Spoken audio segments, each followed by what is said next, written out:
আসসালামু আলাইকুম। তো আজকে আমরা পাইথনের যে এসএসসি লেভেলে যে পাইথনের কোর্স রয়েছে তো সেখান থেকে কিছু অংশ আলোচনা করব। তো এই অংশগুলো অলরেডি আমার স্টুডেন্টদের শেখানো হয়েছে, তো তারা যেন কুইক রিক্যাপ করতে পারে এই টপিকগুলো, তার জন্য আমি এই টিউটোরিয়ালটা বানাচ্ছি। তো এখানে আমি পাইথন যে টিউটোরিয়াল সেকশন আছে এর ভিতরে ডাটা টাইপের যে চ্যাপ্টারটা রয়েছে এই চ্যাপ্টারটা থেকে আমি শুরু করতেছি। তো এখানে টেক্সট টাইপের যে ডাটা আছে এটা অলরেডি মাল্টিপল টাইমস আমি শিখিয়েছি। সেটা যে এটাকে আমরা বলবো স্ট্রিং।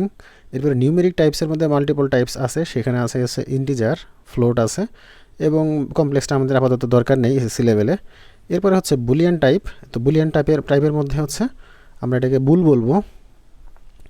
তো এই বিষয়গুলো নিয়ে আমরা কাজ করব। তো আমি কোড করার জন্য আইডি হিসাবে পাইড্রয়েডকে ইউজ করব। তো শুরুতে আমি একটা ভেরিয়েবল নিয়ে নিব। ভেরিয়েবল নিলাম এক্স। তো ভেরিয়েবলের ভিতরে আমি একটা ভ্যালু অ্যাসাইন করব। আমি সাপোজ আমি 5কে অ্যাসাইন করতেছি। এরপরে আমি একটা প্রিন্ট ফাংশনের ভিতর দিয়ে সেই ভ্যালুটাকে প্রিন্ট করব। তো লিখে ফেললাম। এখন যদি আমি রান করি তো আমি দেখতে পারবো যে ভ্যালু 5।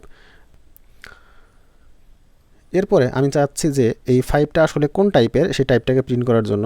তো এইটাকে প্রিন্ট করতে চাইলে আমি টাইপ ফাংশন ইউজ করব। তো টাইপ ফাংশনটা ইউজ করে এর ভিতরে এক্সটা দিয়ে দিলে এর ভ্যালু আমাকে দেখাবে। তো কোথাও এক জায়গায় ভুল করেছি, যার জন্য এটা প্রিন্ট বানানো আমি ভুল করেছি। প্রিন্ট বানানোটা ঠিক করে দিলাম। তো দেখাচ্ছে এর টাইপ ইন্টিজার। তো ভ্যালু প্রিন্ট হয়েছে, টাইপ প্রিন্ট হয়েছে। তো এখন আমি এখানে 5-এর বদলে একটা যদি জাস্ট র্যান্ডম একটা টেক্সট লিখে দেই, যেহেতু আমরা W3 স্কুলসে দেখেছিলাম যে টেক্সট টাইপ স্ট্রিং বা যেটাকে str দ্বারা প্রকাশ করা হয়। তো আমরা যদি এখন জাস্ট 5 লিখে দিই এটা কিন্তু রান হবে না, এটা একটা এরর থ্রো করবে। এরর থ্রো করছে।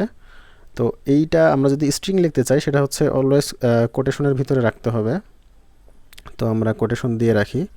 এখন যদি আমি রান করি দেখা যাবে যে 5টা 5 আকারেই রিটার্ন এসেছে ওই প্রথম লাইনে, এবং এরপরে ক্লাস str দ্বারা বোঝানো হচ্ছে যে এটা স্ট্রিং টাইপের। তো আমাদের বাদ থাকলো ফ্লোট এবং বুলিয়ান। তো আমরা দেখি, আমরা পাইয়ের মানটা লিখি এক্সের 1416।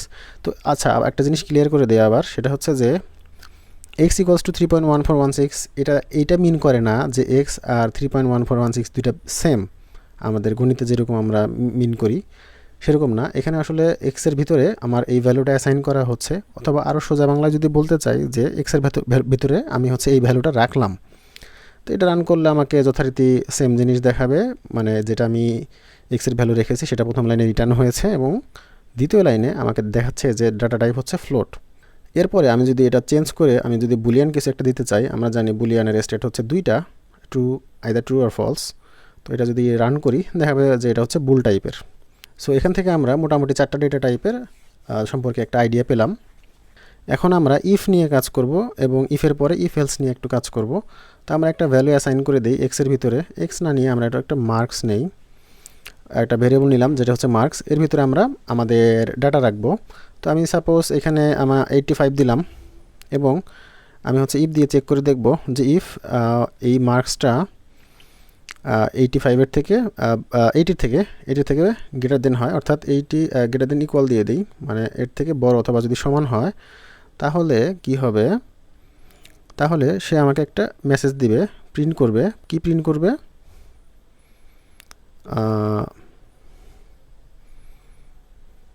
গুড, কিপ ইট আপ, এটা মেসেজ দিবে। তো আমি যদি এখন রান করি দেখতে পাবো যে হ্যাঁ, সে আমাকে এই মেসেজটাই রিটার্ন করেছে, গুড, কিপ ইট আপ। এটা কেন হয়েছে? কারণ আমি যখন এই কন্ডিশনটা দিয়েছি, এই কন্ডিশনটা যতক্ষণ ট্রু হবে তো এর আন্ডারে যে স্টেটমেন্টগুলো আছে সেই স্টেটমেন্টগুলো এখানে আমার রান হবে। যেমন এইখানে এই marks is greater than equal 80, এই কন্ডিশনটা ট্রু ছিল, যার জন্য এটা হয়েছে। এখন যদি এটা রান না হয় তাহলে আমার কি হবে, আমি এলসে চলে যাব। এটা যদি ট্রু না হয় তাহলে কোনটা রান হবে? তাহলে আমি এইটির নিচে যদি পাই তখন আমাকে যে মেসেজটা দিব আমি সেটা যে you need to study more. তো এই মেসেজটা দিব। তো আমি এখান থেকে মার্কসটা কমায় দিচ্ছি, আমি মার্কসটা দিচ্ছি 56। দেওয়ার পর যদি আমি রান করি দেখা যাবে যে you need to study more, মানে হচ্ছে আমার মার্কস কম, এখন আমাকে হচ্ছে আরও বেশি স্টাডি করতে হবে। তো তাহলে আমরা এখান থেকে কি শিখলাম যে ইফের ভিতরে যে কন্ডিশন আছে সেইটা যদি ট্রু হয়, অর্থাৎ আমি এই যে এখন যেখানে মার্ক করে দেখাচ্ছি marks is greater than equal 80, এই জায়গাটা যদি ট্রু হয় তাহলে হচ্ছে প্রথম যে স্টেটমেন্ট আছে সেইটা রান হবে, এবং এইটা যদি ট্রু না হয়, ফলস হয়, তাহলে হচ্ছে এলসের ভিতরে যেটা আছে সেইটা রান হবে। এলসের ভিতরে কী আছে, you need to study more. আমি আরেকবার দেখাচ্ছি যে এটা যদি আমি 98 দিই তাহলে হচ্ছে আমাকে বলবে গুড, কিপ ইট আপ। আর যদি এটা আমি হচ্ছে জাস্ট 45 দেই, আমাকে বলবে আমাকে বলবে যে you need to study more. এখন কথা হচ্ছে এই যে ইনপুটটা 45 বা একবার এক ইনপুট দিচ্ছি, এটা হচ্ছে যদি আমি ম্যানুয়ালি দেই, মানে এইখানে হচ্ছে টাইপ করে দেই, জিনিসটা আসলে ভালো দেখায় না। তো এটাকে আমি হচ্ছে ইনপুট ফাংশনের মাধ্যমে নিব।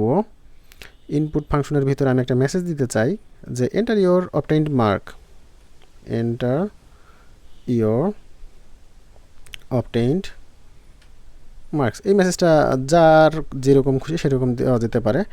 এখন কথা হচ্ছে আমরা অলরেডি শিখেছি ক্লাসে যে এই যে ইনপুট ফাংশনটা আছে, এটা যে ডাটাটা নেয় সেটা হচ্ছে স্ট্রিং টাইপের। সো এটাকে আমাদের ইন্টিজারে কনভার্ট করতে হবে। তো এখন যদি আমি রান করি তো আমাকে বলতেছে এন্টার ইওর অবটেইনড মার্কস। তো এখন আমি মার্কস দিব, সাপোজ আমি 33 পাইছি, তো এটা এন্টার দিলাম। দেওয়ার পর আমাকে বলতেছে কি you need to study more. তো এটা আমি আরেকবার রান করলাম। এখন আমি মনে করেন একটু স্টাডি করছি আর কি, করার পরে 95 পাইছি আমি। তো এখন যদি দেই তো good, keep it up message সে আমাকে দিচ্ছে। প্রোগ্রাম দেখব সেটা হচ্ছে যে কোনো একটা নাম্বার অড নাকি ইভেন। তো সোজা বাংলায় বলতে গেলে কোনো একটা সংখ্যা জোড় নাকি বিজোড় সেই জিনিসটা আমরা শিখব। তো আমি শুরু করছি। তো নাম্বার হিসাবে আমি হচ্ছে একটা নাম্বার নিব। তো নাম্বারটা আমি আপাতত লিখলাম না, পরে লিখব। তো এখানে দিয়ে দিচ্ছি ইফ নাম্বার, মানে ওই যে নাম্বারটা আমি ভেরিয়েবল হিসেবে ডিক্লেয়ার করেছি সেই নাম্বারটা ডাবল ইকুয়ালস, অর্থাৎ লজিক্যালি সে দুইটা সমান কিনা এটাকে আমি মোড করব হচ্ছে 2 দ্বারা, মডুলাস 2, এরপরে এই ভ্যালুটা 0 সমান কিনা, অর্থাৎ ভাগশেষটা 0 কিনা। 2 দ্বারা ভাগ করলে ওই নাম্বারটাকে ভাগশেষটা 0 হয় কিনা সেটা চেক করব। তো যদি 0 হয় তাহলে এটা কি জোড় হবে নাকি বিজোড় হবে। তো যদি 2 দ্বারা কোনো সংখ্যাকে নিঃশেষে বিভাজ্য করা যায় তাহলে সেটা হচ্ছে জোড় হবে, ইভেন নাম্বার। এবং এইটা যদি না হয়, অর্থাৎ এলসে চলে যায়। এলসে কখন যাবে, যখন কন্ডিশনটা ট্রু না, অর্থাৎ 2 দ্বারা বিভাজ্য হবে না। 2 দ্বারা বিভাজ্য না হলে সেটা জোড় না। তো আমি সেখানে প্রিন্ট করব, আবার প্রিন্ট বানান ভুল হয়ে গেছে, প্রিন্ট করব হচ্ছে অড নাম্বার।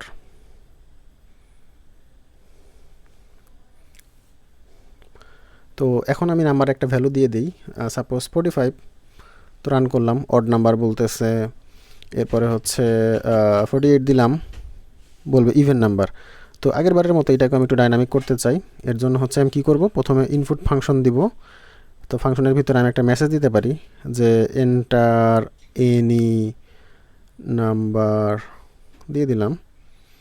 তো এইটা মেসেজ আসবে, এবং এইটা যেহেতু স্ট্রিং নিয়ে আমরা কাজ করতে পারবো না, সো আমি এটাকে ইন্টিজারের ভিতরে ইনপুট করে নিব, কনভার্ট করে নেব। নেওয়ার পরে যদি আমি রান করি আমাকে বলতেছে এন্টার এনি নাম্বার। তো আমি 34 দিলাম, সে বলতেছে ইভেন নাম্বার। এরপরে যদি আমি এইখানে আবার রান করি, এরপরে হচ্ছে আমি দিলাম 99, সে আমাকে বলবে অড নাম্বার। তো এটা খুবই সহজেই হয়ে গেল। তো এরকম বইয়ের মধ্যে আরও বেশ কিছু এক্সাম্পল রয়েছে, যেমন হচ্ছে লিপিয়ারের এক্সাম্পলটা আছে, আরও বেশ কয়েকটা এক্সাম্পল আছে। তো আশা করি এই 2টা বা 3টা এক্সাম্পল ঠিক ভালোভাবে বুঝতে পারলে এই ধরনের আরও অনেকগুলো প্রবলেম সলভ করা যাবে।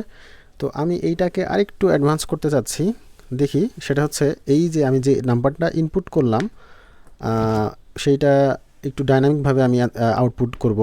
আমি একটু করে দেখাচ্ছি। তো নাম্বার, তো এইখানে হচ্ছে আমার ওই নাম্বারটা শো করবে, প্লাস এই মেসেজটা দিবে যে এই নাম্বারটা হচ্ছে ইভেন নাম্বার। তাহলে আমি এটা একটু ডাইনামিকভাবে নিয়ে আসার চেষ্টা করি।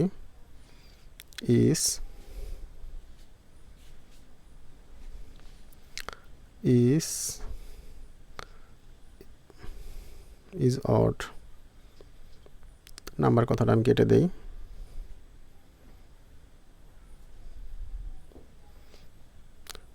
এরপরে হচ্ছে আমি এখানে ভেরিয়েবল যেটা আছে সেটার নামটা দিয়ে দিই, তাহলে হচ্ছে সংখ্যাটা প্রিন্ট হয়ে যাবে।